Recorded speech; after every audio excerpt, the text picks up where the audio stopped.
Hello friends, I welcome you all in today's video. इस video में हम अपने यूरोपियन यूनियन के डिस्कशन को कंटिन्यू करेंगे। पिछले वीडियो में हमने यूरोपियन यूनियन के इंट्रोडक्शन और बैकग्राउंड को देखा था। इस वीडियो में हम यूरोपियन यूनियन के गवर्नेंस स्ट्रक्चर की बात करेंगे। ओके, चलिए शुरू करते हैं इस वीडियो को। सबसे पहले समझते हैं कि यूरोपियन यूनियन का गवर्नेंस स्ट्रक्चर क्या है। इट मीन्स कि यूरोपियन यूनियन काम कैसे करता है। ओके, तो इसमें कुछ इसके इम्पॉर्टेंट पिलर्स हैं। जैसे पहला है यूरोपियन काउंसिल। ये क्या करता है? यह एक बॉडी है जो डिटरमाइन करता है general political directions and priorities of the European union. European union grouping में जो एक आप कह सकते हैं उसका एक पिलर है, या फिर आप कह सकते हैं एक ऑर्गन जो है वो है यूरोपियन काउंसिल, जिसका काम है कि डिटरमाइन करना पॉलिटिकल डायरेक्शन की यूरोपियन यूनियन किस दिशा में जाएगा और उसका क्या काम होगा, और उसके प्रायोरिटीज़ को ये डिफाइन करते हैं। Okay, European council.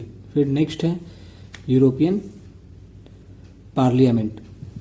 European parliament ये क्या करता है? लेजिस्लेटिव फंक्शन जो है यूरोपियन यूनियन का उसको परफॉर्म करता है। ये एक डायरेक्टली इलेक्टेड लेजिस्लेटिव बॉडी है। ओके, इसमें जो मेंबर्स आते हैं वो डायरेक्टली इलेक्ट किए जाते हैं, उसके बाद इसमें वो आते हैं। ठीक है, यह एक लेजिस्लेटिव बॉडी है। आई कैन से दैट ये जो बॉडी है वो लॉ बनाती है यूरोपियन यूनियन के लिए। ओके, फिर council of the European union, ये एक डिसीजन मेकिंग बॉडी है यूरोपियन यूनियन का, और ये रिप्रेजेंट करते हैं एग्जीक्यूटिव गवर्नमेंट, और you can say ministers of the European union member states. ठीक है, जैसा कि यूरोपियन पार्लियामेंट एक लेजिस्लेटिव बॉडी है, तो यह एक एग्जीक्यूटिव बॉडी है।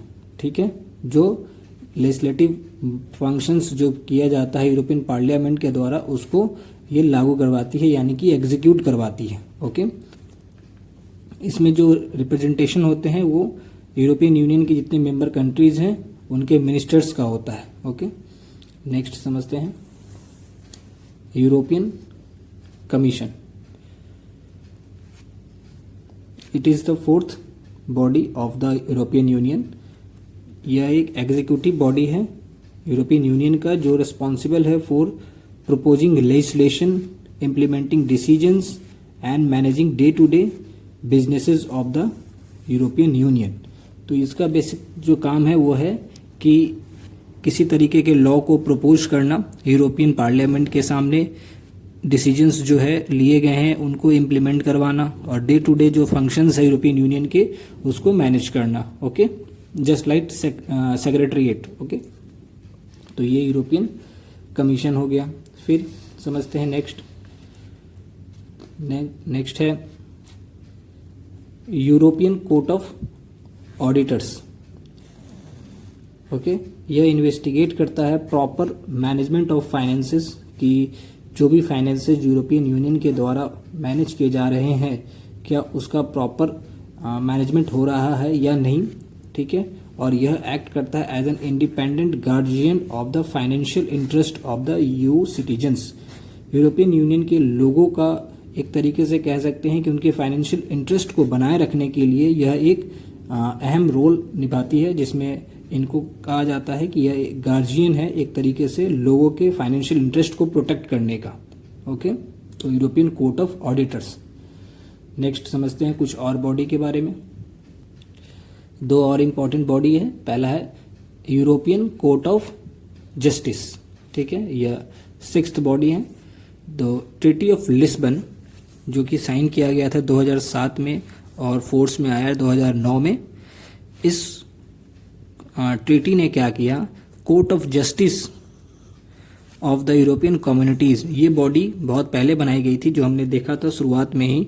उस बॉडी को इसने रीनेम कर दिया as the European Court of Justice. इस बॉडी के बारे में हमने शुरुआत में ही पढ़ा था, जिसमें हमने court of justice of the European communities के बारे में समझा था, जो ट्रीटी ऑफ पेरिस के द्वारा एस्टैब्लिश किया गया था to oversee the correct implementation और application of the European union's laws. So उसी बॉडी को रीनेम करके यूरोपियन कोर्ट ऑफ जस्टिस कर दिया गया। Okay, by which treaty? Treaty of Lisbon. ठीक है, इन द ईयर 2007। समझते हैं फिर नेक्स्ट, यूरोपियन सेंट्रल बैंक। ये क्या करती है? यूरोपियन यूनियन के मॉनेटरी पॉलिसीज़ को एडमिनिस्टर करती है with in the euro zone. जितने भी कंट्रीज जो यूरो के पार्ट हैं, यूरो जोन के पार्ट है, तो जैसा कि जानते हैं 27 में से 19 कंट्रीज जो है वो यूरोपियन यूनियन के जितने कंट्रीज हैं 27, उसमें से 19 कंट्रीज ने यूरो को as their official currency recognise कर रखा है।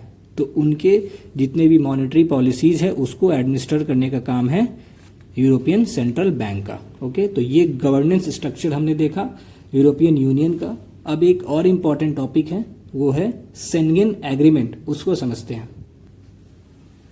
ओके, शेंगेन एग्रीमेंट, यह एग्रीमेंट जो है यह साइन किया गया था जून 1985 में, जो फोर्स में आया 1995 को।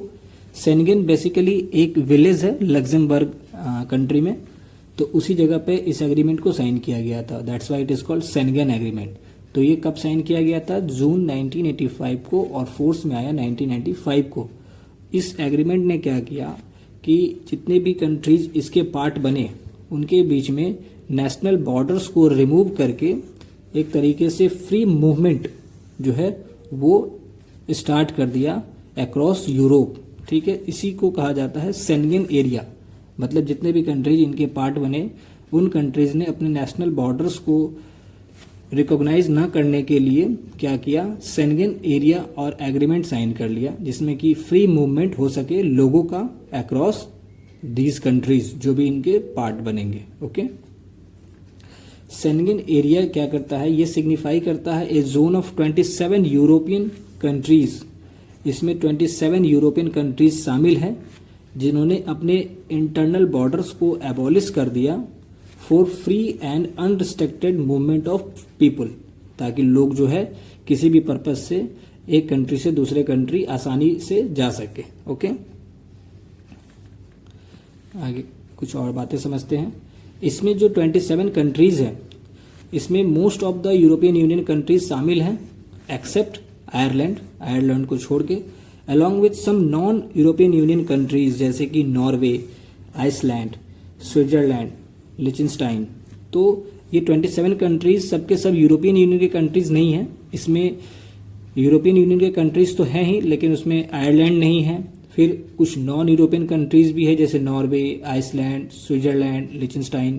तो ये सब कंट्रीज इनके पार्ट हैं।